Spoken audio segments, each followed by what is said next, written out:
Breakfast করার পরও কি সারাদিন খিদে পায়? এটা যদি হয় আপনারও স্টোরি, দেন স্টপ স্ক্রলিং। এর অর্থ আপনার খাবারে প্রোটিনের ঘাটতি হচ্ছে। ইনফ্যাক্ট 70%-এরও বেশি ভারতীয় খাবারে প্রোটিনের ঘাটতি দেখা যায়। প্রোটিন একটি অত্যন্ত ক্রুশিয়াল নিউট্রিয়েন্ট, যেটা আমাদের শরীর তৈরি করতে পারে না। তার ফলে আমাদের প্রত্যেক দিনের খাবারের মাধ্যমে প্রোটিন ইনটেক করতে হয়। প্রোটিনের ঘাটতি যদি খাবারে থাকে, তাহলেই আমাদের শরীর অতিরিক্ত কার্বোহাইড্রেট, সুগার এবং ফ্যাটের জন্য ক্রেভিং করে থাকে, যার ফলস্বরূপ আমাদের বেঞ্জ ইটিং হয়।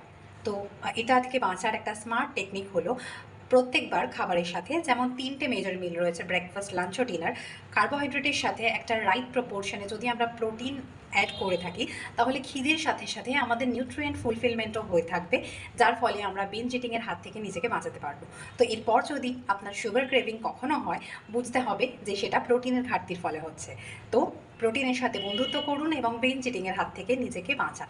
সুস্থ থাকুন, ভালো থাকুন। Hope this helps.